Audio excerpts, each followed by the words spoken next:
you today and talk about dinosaurs in the Bible. This is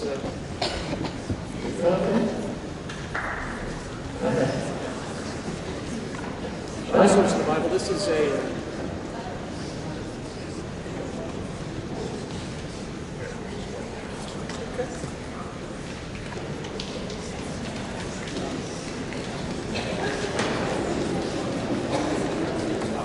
check. Here we go. This is a topic that's not only fun, but it's important because the secular world uses dinosaurs to convince people that evolution is true, that the Bible can't be trusted. And you've probably seen movies like Jurassic Park or Jurassic World, where a lot of people get their information from Hollywood movies, and that's not really very logical, is it? Because Hollywood's not concerned with truth, they're concerned with entertainment. And in any case, what I want to show you today is that when you really understand dinosaurs, they make sense in light of what the Bible teaches. The Bible does have something to say about this topic. People don't realize that.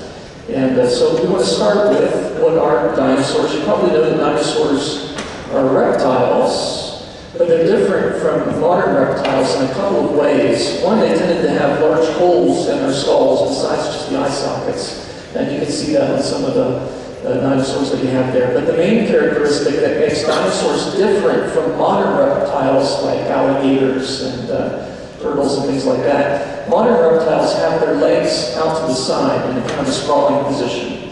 You've probably seen that, crocodiles kind of like that. Whereas dinosaurs had their legs, at least their back legs, underneath their body, kind of like ours. And so they had legs kind of like ours are. And that makes them different. They're different species than modern reptiles. And so they're not just like an alligator that got big or something like that. They're a unique family of animals. And when we look at dinosaurs, when we look at any topic, we can look at it from the perspective that the Bible is true, or we can look at it from the perspective that the Bible is not true. And most people, when they look at dinosaurs and the way they're thinking about it, they're thinking about it in terms of man's understanding apart from God, the secular way of looking at things. And so they're thinking in terms of evolution, they're thinking in terms of life evolving over hundreds of millions of years of death, suffering, disease, bloodshed, and so on. And dinosaurs gradually evolving, and some of them turned into birds, and so on, depending on who you listen to. Now, that's not what we see when we look at dinosaur fossils, is it? We just see fossils. But when they look at those fossils, they have that way of thinking about it. So they come up with stories.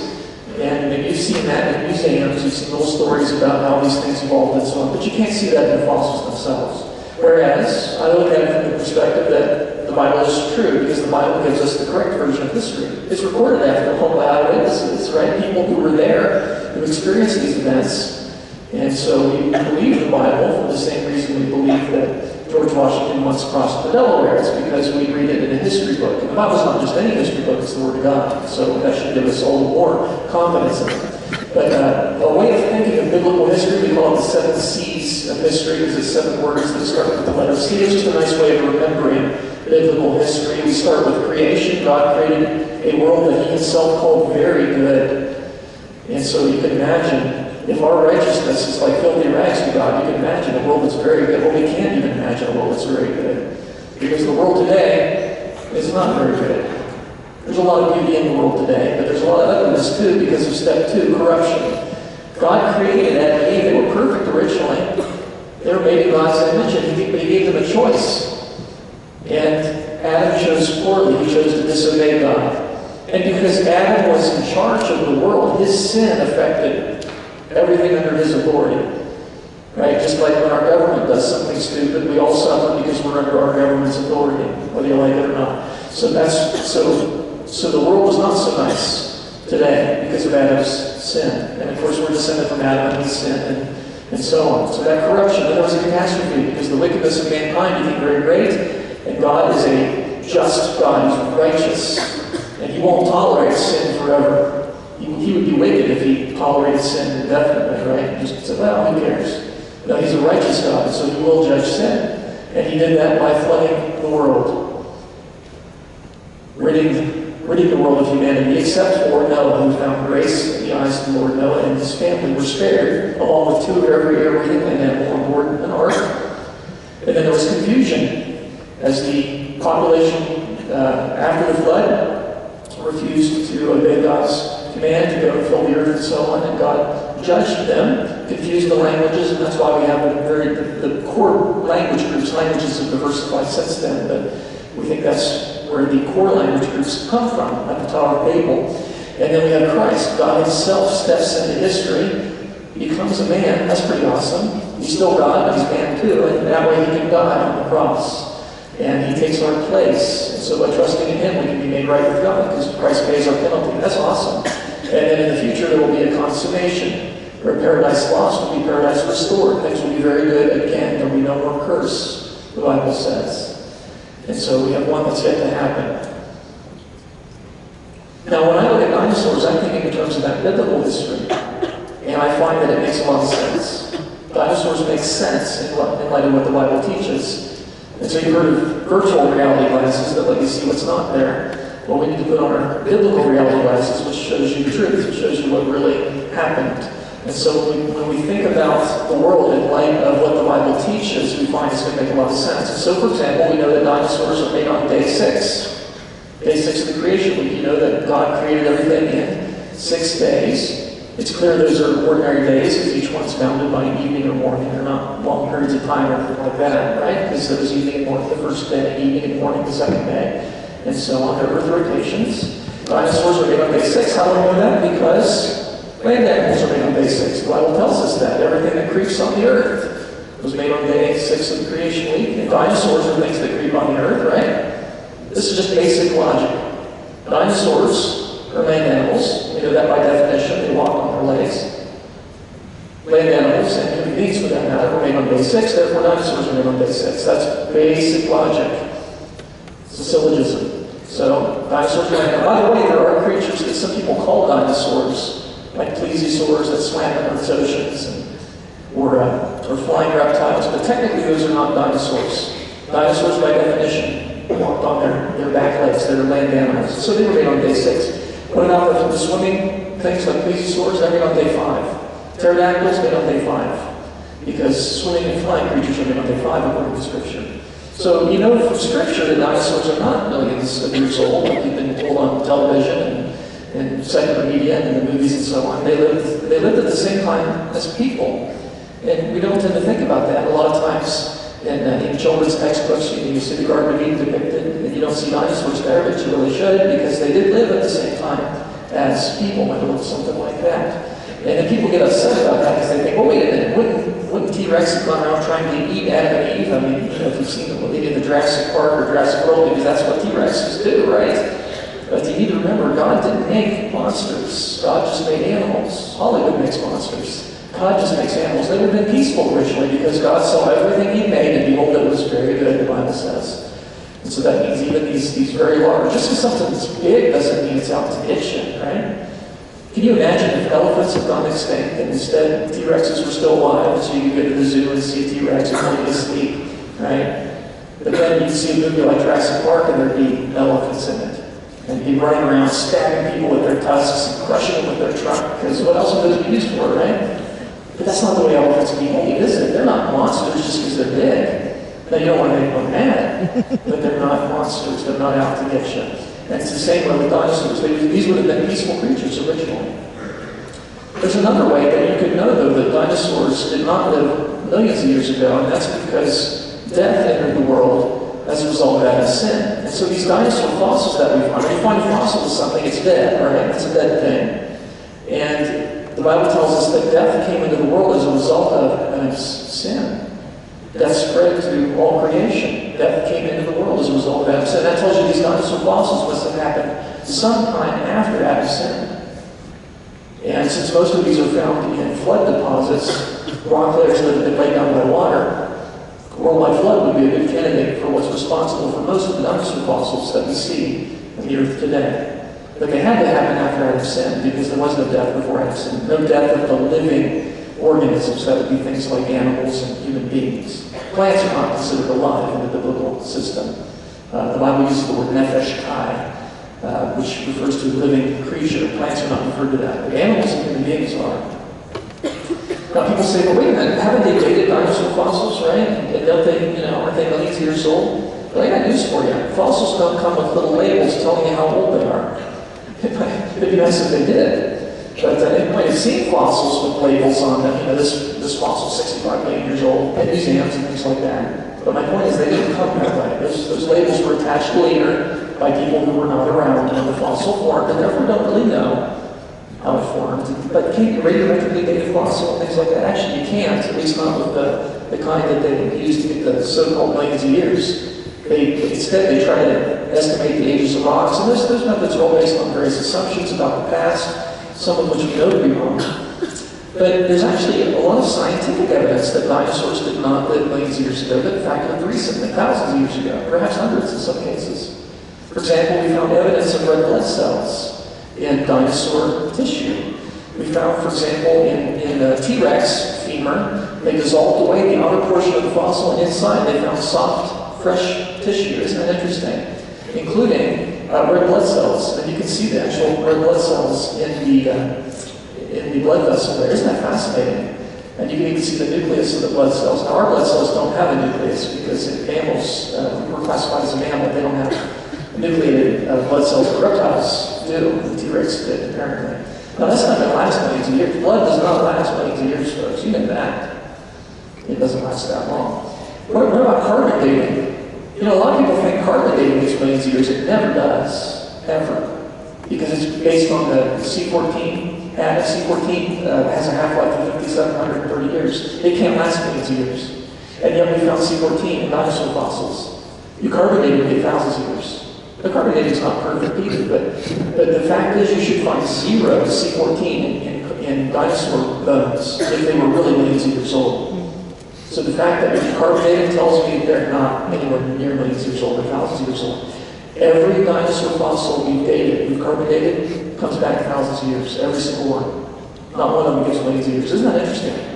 I don't tend to hear about that in the secular media, but it's true.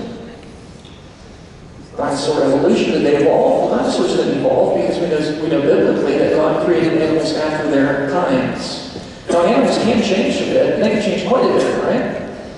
For example, poodles. I don't believe there were poodles in the Garden of Eden, right? Because it was a paradise. It was very good. It's going to have poodles running around and things like that. No. There were dogs, and those dogs have diversified since creation. And it's the same way with dinosaurs. You have certain dinosaur kinds that God created, and they have diversified a bit since creation. And you know, when we look at the fossils, that's what we find.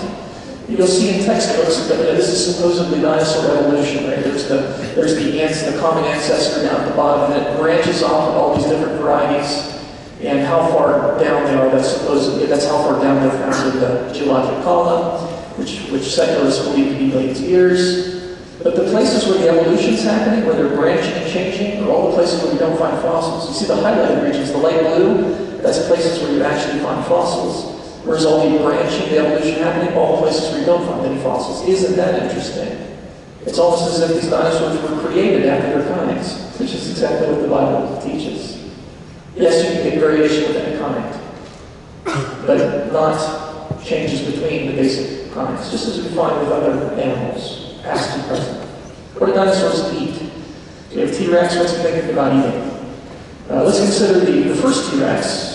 T-Rex had teeth up to 6 inches long, 6-inch tooth, like that, with a serrated edge. Interesting.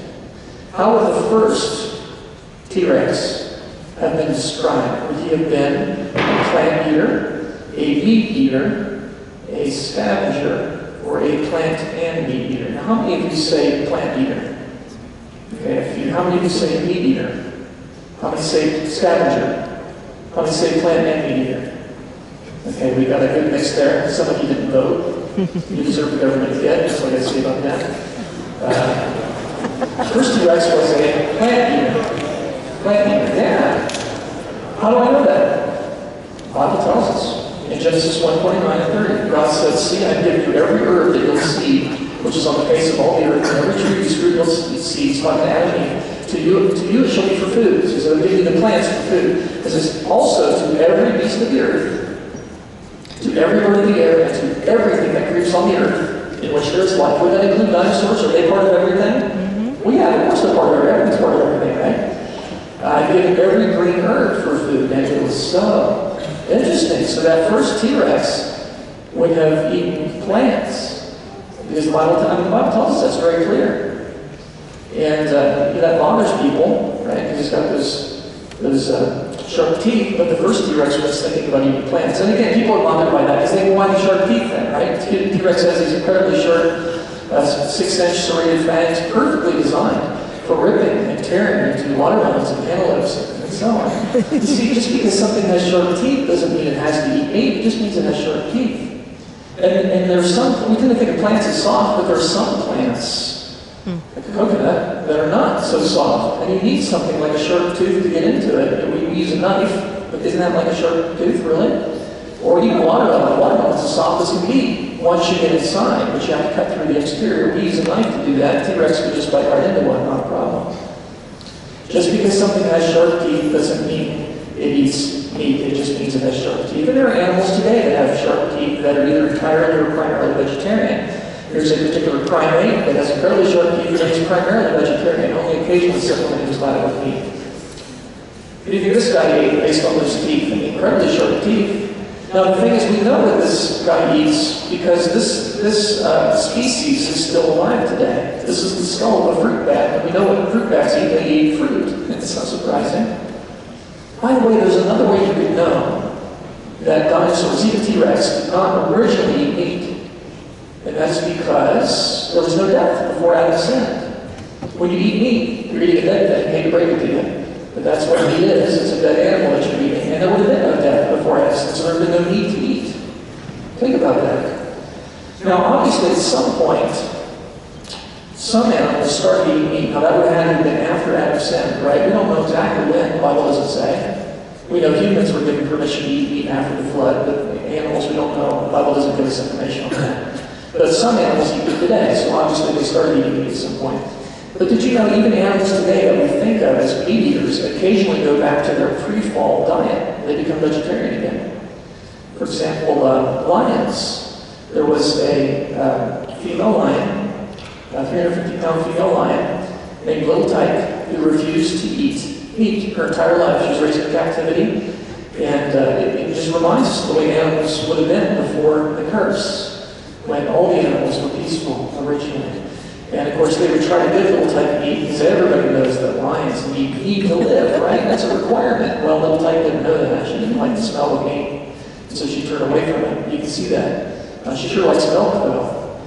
And she does like eggs, but not meat. She won't eat it. And you know, this reminds us of verses in, like, for example, Isaiah. Isaiah was prophesying about a future time when the animals would go back to their pre-fall diet. It says, the lion shall eat straw like the ox, the lion shall eat straw like the bullock. So isn't that interesting? We already have confirmation that this has started already. Fascinating. And we probably haven't seen the end of that. So, now some of the dinosaurs, after Adam sinned, would have started eating meat, we think. We don't know when, but originally they were vegetarian. And that's not a problem. Scientifically, it's not a problem. But biblically, we know that's the case. Well, why don't we find the word dinosaur in the Bible then? I mean, if God created these creatures, why aren't they mentioned? Of course, there's a lot of creatures that aren't mentioned specifically in Scripture. The monkeys, I don't believe, are mentioned specifically. God still made them. They're still there. But why don't we find the word dinosaur in the Bible? Well, there's an obvious reason for that. The word dinosaur is a modern word. It was invented in 1841 by Richard Owen, who came up with that name. It means terrible lizard. But the King James Bible, which was not the first English Bible, but it was one of the most accepted, that was translated in 1611. The word dinosaur didn't exist yet. So of course you're not going to find the word in English Bibles. It's not there. But you will find the word dragon in English Bibles. And the word from which dragon is translated in Hebrew is tamim. And tamim would seem to be any kind of large, monstrous creature. It could include dinosaurs as well as swimming varieties that are not true dinosaurs, like plesiosaurs. And there are a number of references to tamim in Scripture. But there are even some that are mentioned that have a specific name, as if they're a specific kind of dinosaur. For example, if we read it in Job chapter 40, beginning in verse 15, we read about a creature called behemoth. And behemoth, that's actually the Hebrew word itself. It kind of means beast of beasts. It's one of the most marvelous creatures apparently that God ever made. And you read the context of Job. Job is talking about real animals, and he's using these God is speaking in this chapter, and he's challenging Job to answer these questions and pointing out his power to Job using real things that he made. And he comes to verse 15 in chapter 40. He says, "Look now at the behemoth which I made along with you. He eats grass like an ox."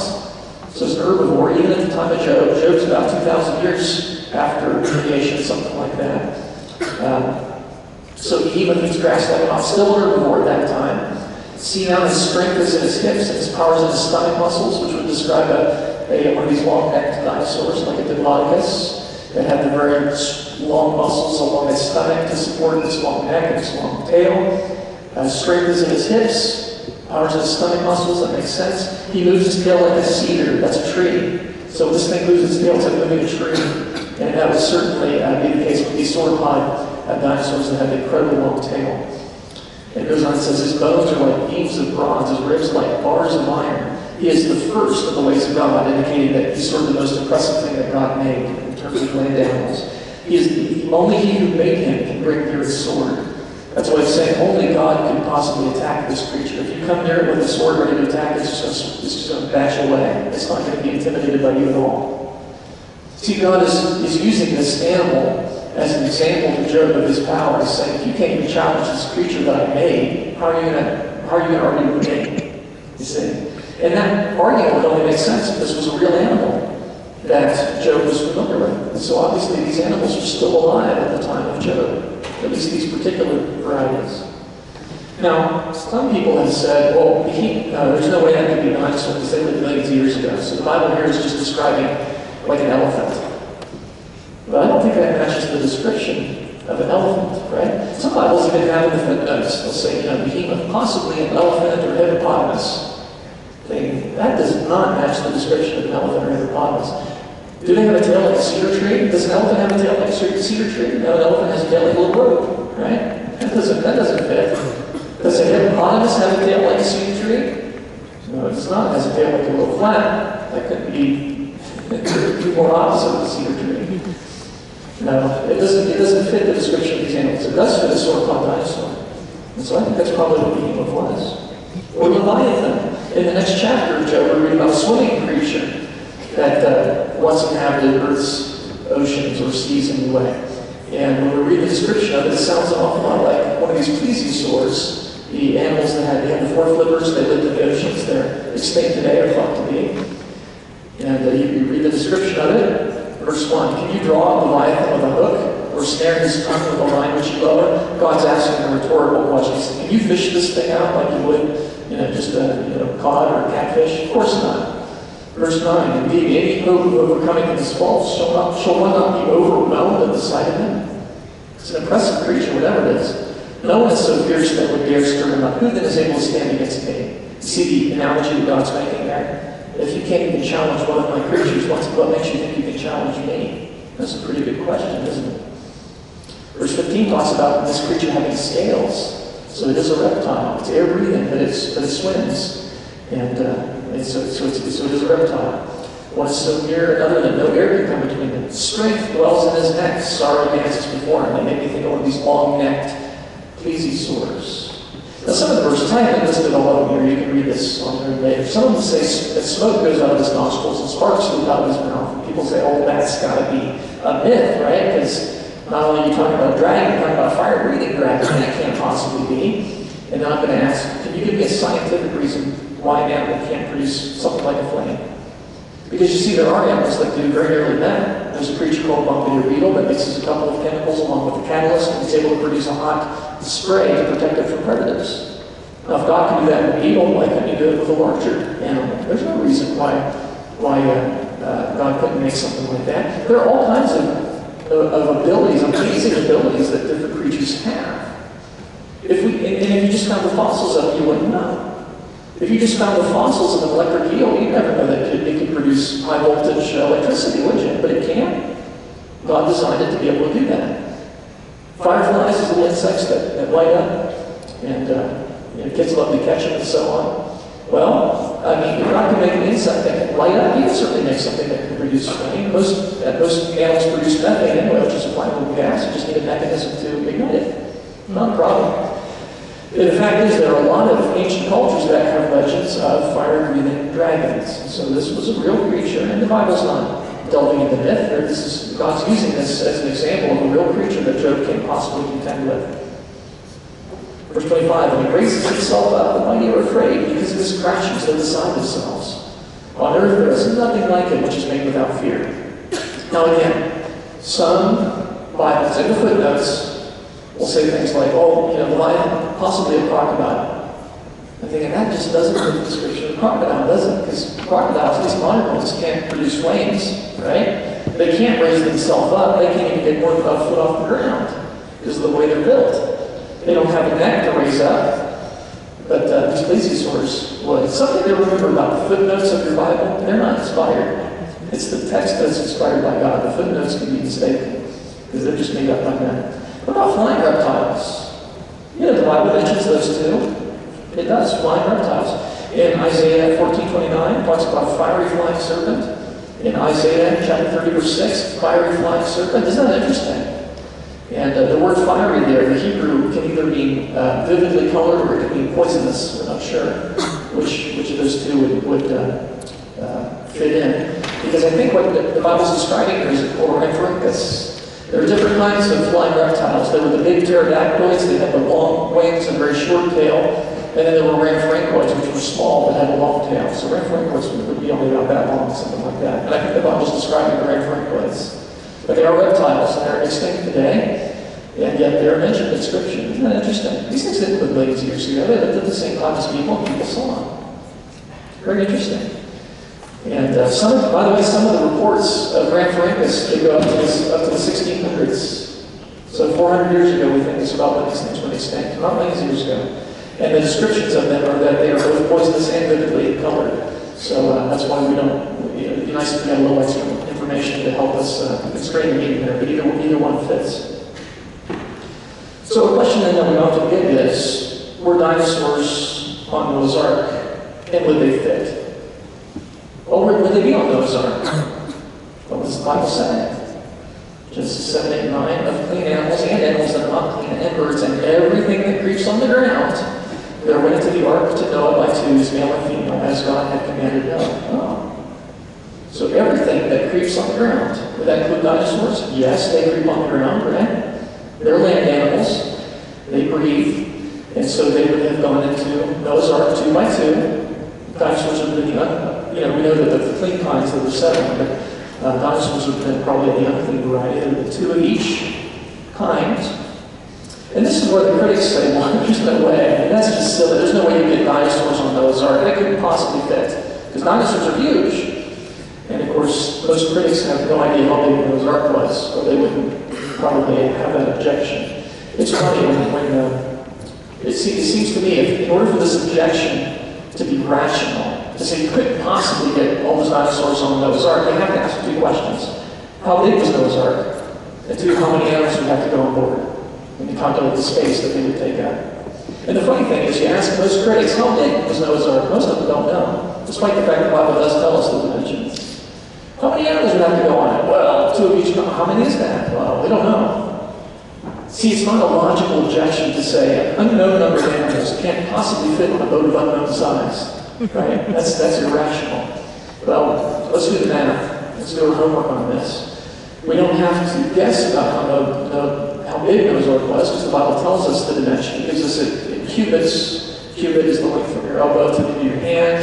That's different for different people, but it would average around 18 inches. Even if we made the cubit, the smallest possible cubit would be 17.5 inches, and that would make the ark 437 feet by 73 by 44. And so it's enormous, and some estimates put it at a bit bigger than that, if the cubit's a bit bigger. So this is the smallest the ark could possibly have been. It's enormous. It's enormous. Same capacity as 522 railroad stock cars. See, people have misconceptions about the ark, because a lot of times in children's books, they're depicted like this, right? It's this little cutesy ark, and all the animals jam-packed on board, and they're all happy and smiling, even though the world's being destroyed, and never did understand that. But that's not the way the real ark was. The real ark was enormous. and had the same capacity as 522 railroad stock cars. Have you ever, seen the train cross the interstate? You ever counted the cars? Sometimes you get up to 100. Usually you don't get much more than that. There are 522 of those. Big, lots of space. You can imagine Noah's shock if God had given him the plans for the bathtub ark. He said, "Yeah, can you be sure about this, God?" But God knows how to build a boat. God built the universe. He can build a boat.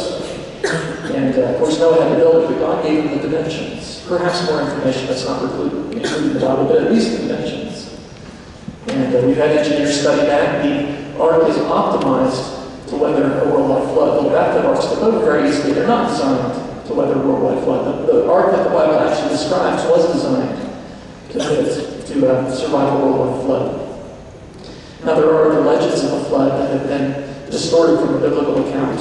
And some of them have a cubical ark. Well, that's not stable. That would tend to flip over. So you can see that the Bible is the original account, and some of the others have been copied from it. Now, Noah's ark was huge.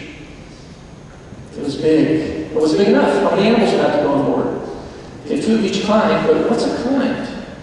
Now keep in mind, you don't need to take 2 of each breed or even 2 of each species. You can get different species from a common kind. A group of mosquitoes goes off and lives in a cave for 100 years, and due to genetic drift, when they're brought back out, they can't interbreed with the parent population, so they're classified as new species. Still the same kind, they're still mosquitoes. What were they mosquitoes? What are they not mosquitoes? What will they be mosquitoes? That's not evolution, that's just mosquitoes. Well, it's the same with dogs. You don't need to take 2 deerhounds and 2 beagles and 2 dalmatians, 2 lion dogs, 2 collies on board those arks. You certainly don't need 2 poodles, right? You just need 2 dogs. You get all those breeds later. Breeds are relatively recent. Things like golden retrievers did not exist 200 years ago. That's a modern breed. Just due to the genetic information that God has planted within the dog kind. Just need 2 dogs on board Noah's Ark. You need 2 cats on board Noah's Ark. All cats are related. They're part of the same Genesis kind. So that big lion that you see in the zoo and that little thing that you come home and pet and purrs in your lap, they're related. Interesting. And so you'll need 2 cats on board Noah's Ark, and you can get all this diversification later. It's the same with the dinosaurs. You don't need 2 Triceratops, 2 Eoceratops, 2 Leptoceratops, 2 Monoclonius, and so on. You just need 2 of the ceratopsian kind. You get all those breeds later. No, well, some of them are classified as different species, that's fine, but they're still the same kind. And so, although there are over 600 dinosaur names, we think there are only about 50 dinosaur kinds, maybe 60 dinosaur kinds, something like that. So let's say 60. And so that 2 of each kind are within 120 dinosaurs on board Noah's Ark. Not that many. And so you add it up, you find that mammals, there are a lot of mammals on board Noah's Ark. They outnumber the other groups. 7,000 animals, 4,000 change birds, almost 4,000 reptiles, including dinosaurs, which are only about 100 of those, right? So only about 16,000 animals on board Noah's Ark. But the dinosaurs are really big, right? Some of them were really big, some of them were very small. The little Compsognathus, for example, is about the size of a chicken. Not that big. And that's all bigger they got, by the way. So just keep in mind, just because something's a dinosaur doesn't mean it's huge. Some of them got huge. But I got news for you. Even the largest dinosaurs that ever existed started out very small. Because you see, the largest dinosaur eggs we find are just a bit bigger than a football. Maybe that big. And it turns out you can't make an egg bigger than that anyway, because it would collapse under its own weight. You'd have to make the shell thicker to support the extra weight, and then you can't get oxygen into the egg, so it suffocates. So what that means, those large, those enormous sauropod dinosaurs, they hatched out of an egg that was that big, which means when they were babies, they were up without that egg. They fit into that egg after all. So wouldn't it make sense then? God was the one that brought the animals to Noah. Noah didn't have to go and round up 2 of each animal. The Bible says 2 of each will come to you. God made the animals come to Noah. Perhaps the first migration, we don't know for sure, but animals migrate today, it's not unreasonable. In any case, wouldn't it make sense for God to bring some of the younger dinosaurs? Maybe not babies, but young adults that hadn't reached their full size yet. Some reptiles continue to grow as they age. They usually grow rapidly to adulthood, and they continue to grow at a slower rate. Not all of them do that. Some of them do. But maybe God brought some of the younger dinosaurs, maybe a little smaller. That would make sense, wouldn't it? Since the only reason of having dinosaurs on board was to go and multiply afterwards, it makes sense that God would probably not take senior citizen dinosaurs on board. He probably takes the younger adults. Then you should calculate the space available over 100,000 square feet, because 450 feet long by 75 feet wide times 3 decks, that's the number you get. That's a lot of space, folks. That's a lot of space. You calculate the space required, we can estimate that. Birds don't take up much space, because most birds are very small. Mammals take up the most space because they're the most of them. The reptiles, including the dinosaurs, take up less than 60% of space. The ark added up. The animals, including the dinosaurs, would take up less than half the space on Noah's ark. Isn't that interesting? So you see, when you actually engage your brain, you actually do your homework, you find that the Bible makes a lot of sense. And the critics just don't have a good reason for objecting that you couldn't possibly fit all those animals on the ark. We know you can. We've done it now. People say, why was there space left over? Well, keep in mind that Noah and his family had to live on there, and anything they wanted to take with them, as well as food.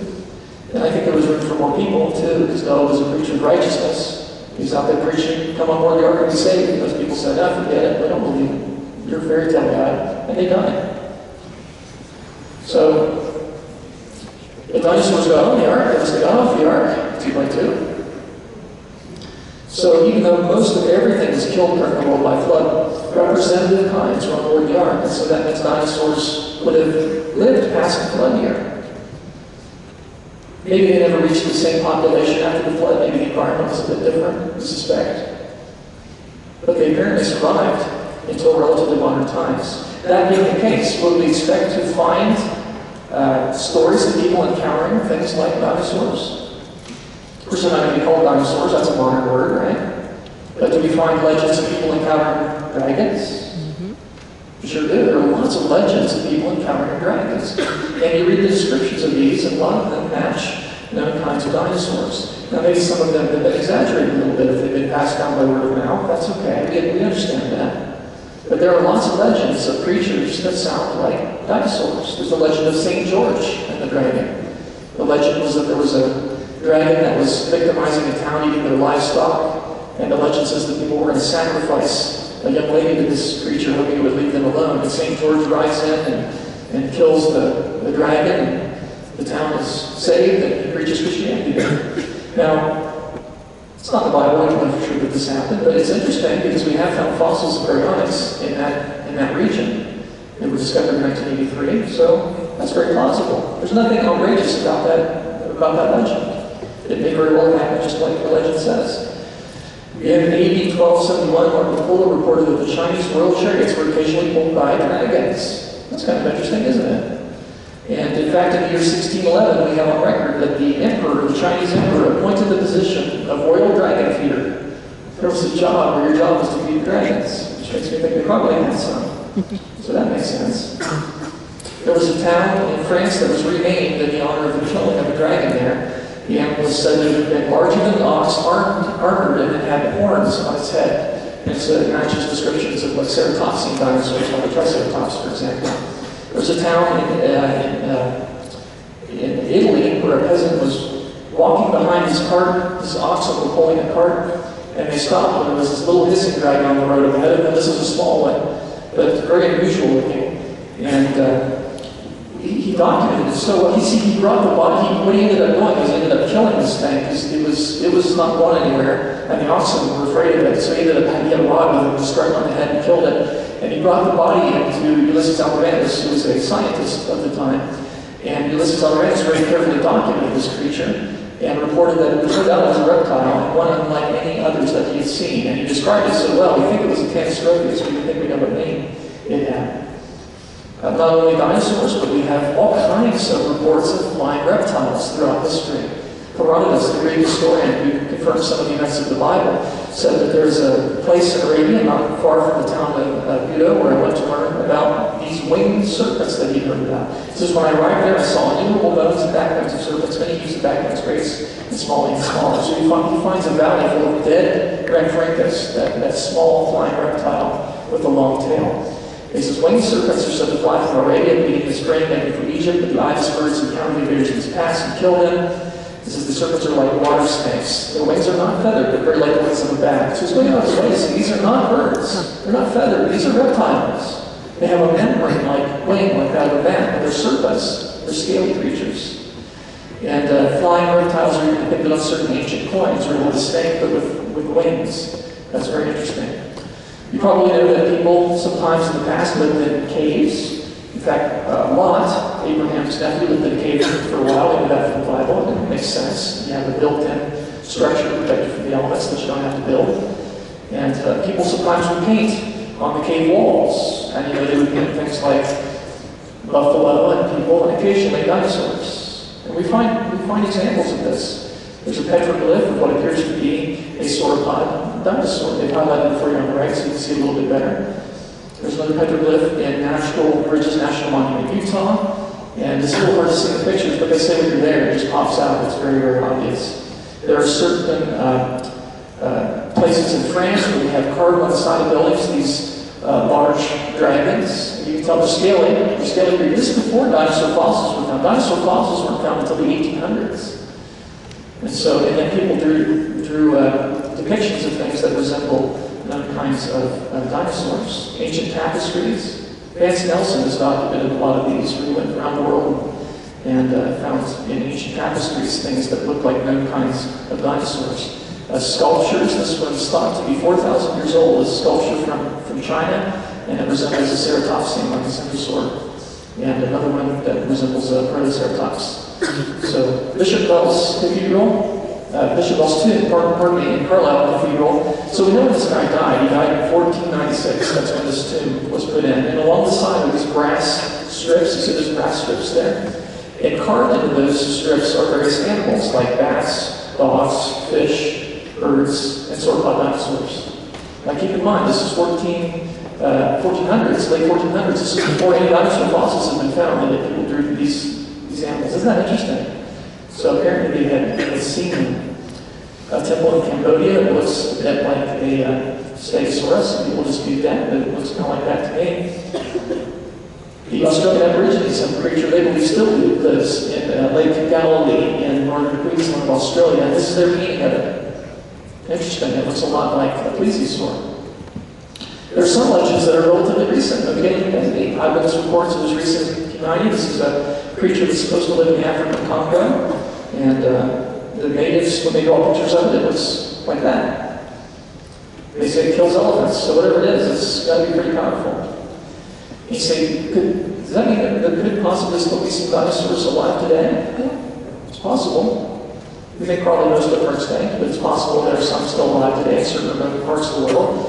Just a few years ago, they found a pine tree called Wallamite pine. And the interesting thing about the Wallamite pine is you find it in the same rock layers as dinosaurs and not above. And so the settlers assumed that this tree had gone extinct millions of years ago until they found some living in some remote places in Australia. This is like finding a living dinosaur. That's fascinating because it's not like a tree can run and hide, and yet it evaded their protection until 1994. Pretty interesting. But what happened to the dinosaurs then? Well, they died, right? We know that. And people say, well, why did they die out then? But you see, lots of things have died out since creation. Lots of things. They're trilobites that used to fill Earth's oceans. These little things, they're a little like those pill bugs that you see, except they used to live in the ocean. They're gone today. They're gone. What happened to them? Lots of things have gone extinct since creation. Dinosaurs are just one of the groups that didn't make it. What causes them to go extinct? Well, disease can cause extinction. Famine can cause extinction. Hunted to extinction, that'll work.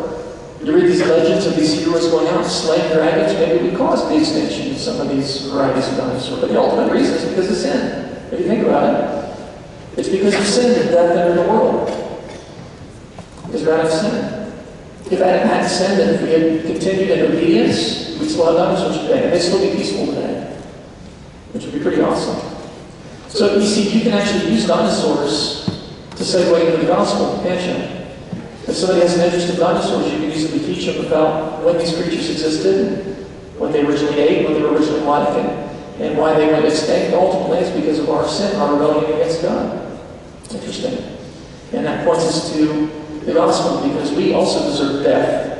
And we've sinned against an infinitely holy God, so we deserve an infinite death. And we can't pay that except spending an eternity in hell.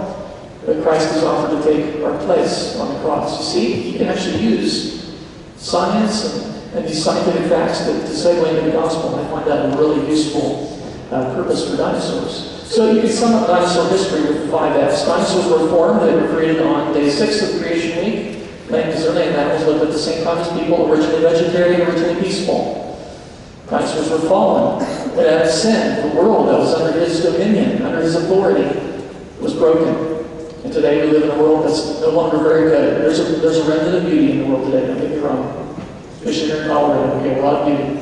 But there's evidence to it. And that's because of Adam's sin. And some of the animals, not so nice today. Some animals poisonous today. Some animals meat-eating today. Dinosaurs, maybe some of them went meat-eating at the time of the fall or shortly afterwards. There was the flood. I think most of the fossils that we find were formed during that flood. But representative kinds, 2 of each kind of dinosaur would have been on board Noah's Ark, along with all the other air-breathing land animals. The dinosaurs faded. For whatever reason, they didn't reach the same population after the flood that they had before the flood, due to change in environment, disease, famine, extinction, due to man-made activities, who knows, and passed down by word of mouth. Maybe they got exaggerated a little bit or combined. The different kinds of dinosaurs got combined into what we think of as a dragon today. And then finally, dinosaurs were found. Dinosaurs were rediscovered in the 1800s when we started finding fossils of these wonderful creatures in the rock layers that had been deposited, I think, most of the flood year. And so we realized there were some amazing creatures at one point on Earth. And we need to remember that secularists use dinosaurs, especially with children, especially young children. They use dinosaurs to try and persuade them of evolution. Because they'll tell stories, and the dinosaurs lived millions of years ago, and some of them evolved, and some of them turned into birds, and so on. That's not science, that's just a story. We need to remember that Christians are not the only fishers of men. We can use the truth about dinosaurs to show people that the Bible makes sense of the world in which we live.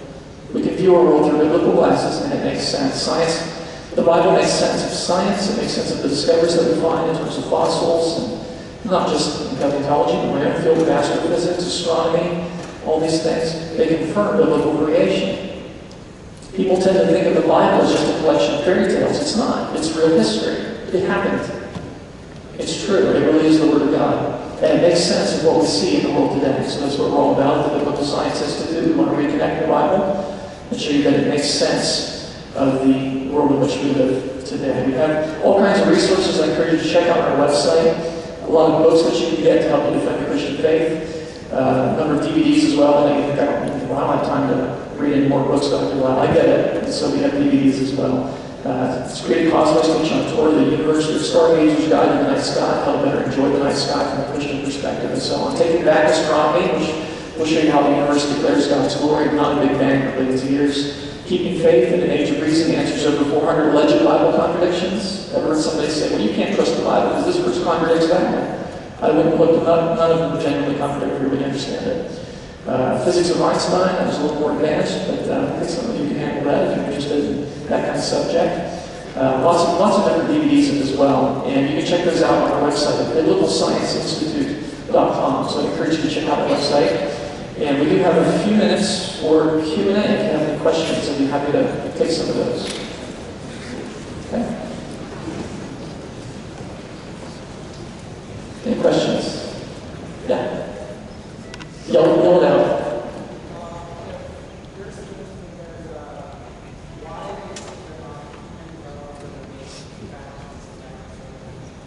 Good. Yeah, why are there not human bones found in the same layers or next to dinosaur bones? There have been some claims, but there haven't been any that I would accept as well documented. We think that humans and dinosaurs didn't normally live in the same area. Dinosaurs tended to live in low coastal regions. Humans tended to live in higher elevation. That's one reason. Another is humans are very mobile. We can flee to high ground. No doubt people would have done that during the flood year, as well as more mobile creatures. In general, creatures that live lower tend to be buried lower. Creatures that live higher tend to be buried higher. So the lowest layers of things like fish that are already in the ocean that would have been buried first. And as you go higher and higher up, you get higher organisms.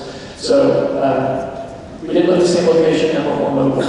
It's not impossible that we'll find them together at some point. But the other thing you need to remember too is that human fossils are very, very rare. There are not many human fossils. because we were at the highest level, and humans will do things like grab onto logs and things like that, right? And so they'd be the last to die in the flood, and there's no sediment to dump on top of them. And so humans would just, the dead bodies of humans would just decay during the flood year. And a lot of the animals that made it to the higher ground. So those fossils tend to be rare. Most fossils are marine organisms. So that's another reason as well. Good. Any other questions? Yeah. So you brought up the point of the sharp teeth on Tyrannosaurus Rex, for example, in the first couple of slides. Yeah. That contradicts, because in the next couple of slides you brought up how animals with sharp teeth also eat vegetation. Those are all skulls and animals omnivores, and none of them were designated carnivores. I think the fruit bat is strictly vegetarian. I don't think it ever eats meat. It has sharp teeth. Yeah. So there are some that are there, and I mentioned on a couple of them that even we think of things like grizzly bears. Grizzly bears are 90% vegetarian, but it will occasionally supplement its diet with meat. They can do that. So yeah, the point is just because you have sharp teeth doesn't mean you have to eat meat. You can't eat plants. Question? Yeah. That's my favorite dinosaur. Probably one of the sauropods, the one with the long back and long tail, because they're just awesome. They're just awesome. Yeah.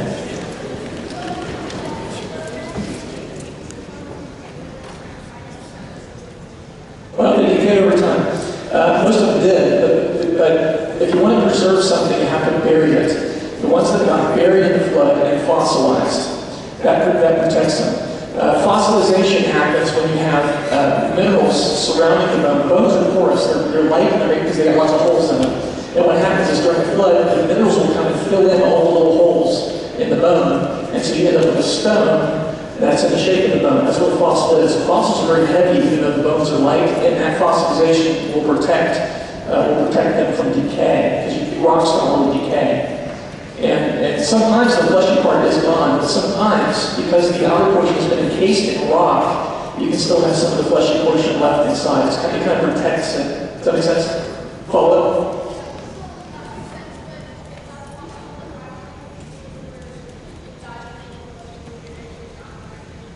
Oh, okay. People that died and were buried in the ground before the flood, they're not buried in water. They're not water deposited, and so they're not going to fossilize.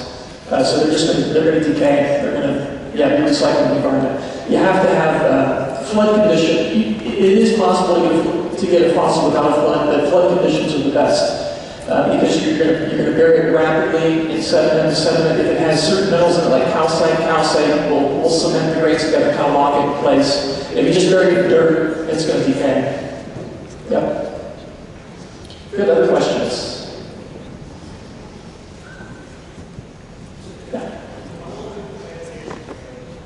Say again?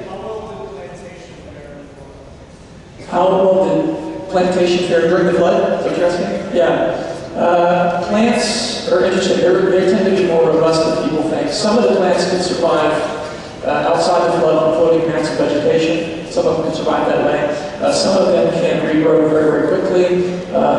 There's significance to the fact that the olive tree was one of the first branches that were brought back, because olive trees, they can grow from the stem from a previous tree under the right conditions. So some plants probably did go extinct. There are plants that are no longer around today, so some of them are probably just gone for that reason. But the ones that were able to, they would have been killed, they regenerate quickly. And you can get seeds from previous plants that were killed, those can grow. So vegetation would have responded pretty quickly after the flood. That's a good question. Yeah.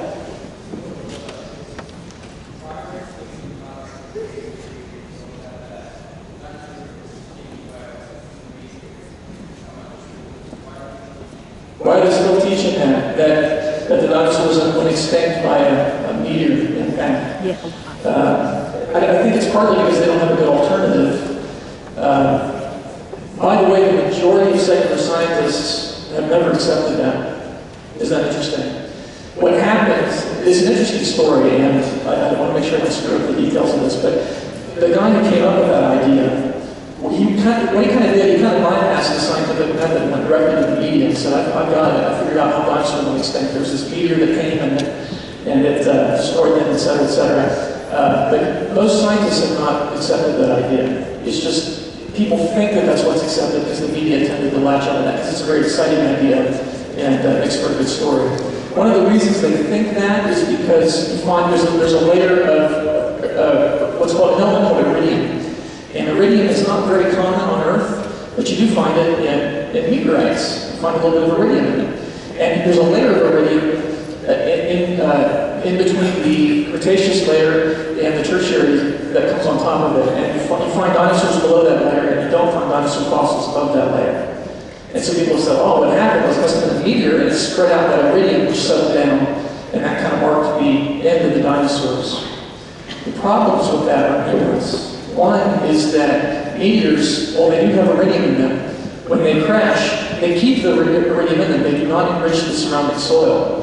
And so you would not expect to find an iridium layer around the world like that.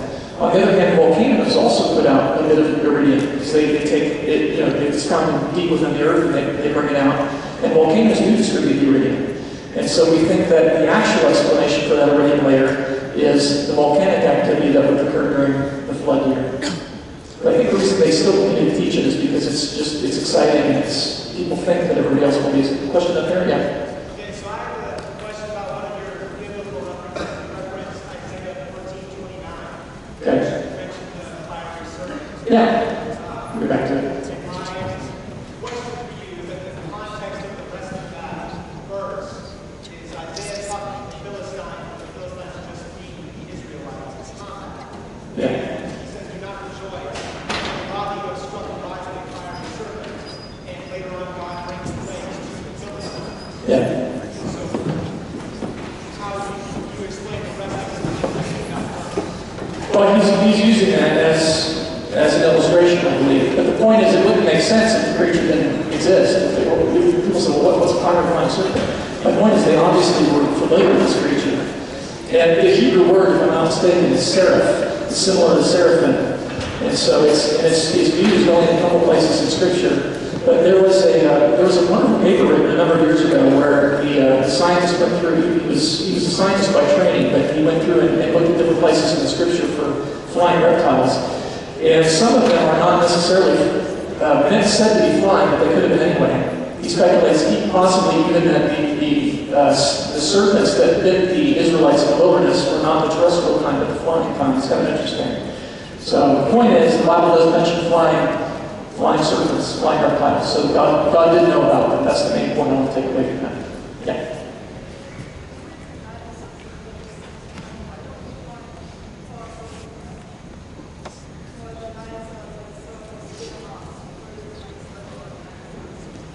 Well, are you asking why we don't find the dinosaur fossils with human fossils? Is that it?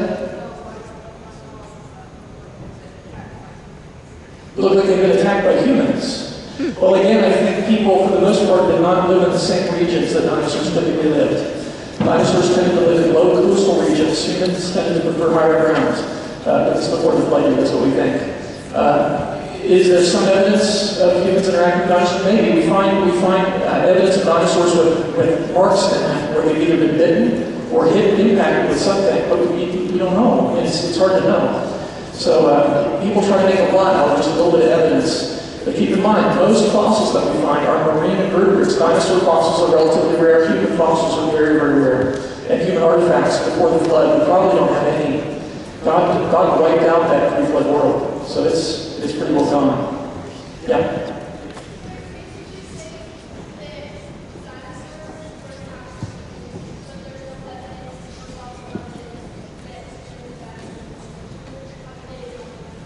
Well, during the legends we have of humans attacking dinosaurs are post-flood. So you're not going to find fossils in any of those. They're post-flood legends, like St. George attacking the dragon. That's after the flood. That's long after the flood. Okay? Most things don't fossilize. When you die, you're not going to become a fossil. Okay? You're going to decay. Unless you get backed over by a cement truck and concrete on you. Because most things don't fossilize. You got to understand that. Fossilization is rare. And the best way to do it is during a worldwide flood. That's going to deposit, that's going to kill organisms, bury them quickly. So people expect to find lots of interaction between humans and dinosaurs. I don't think there was much before the flood. And afterwards, it was mainly humans killing these creatures. And we find lots of legends of that. But you're not going to find fossils of it, because they're decayed. They're recycled back in the environment. Yeah. Yeah.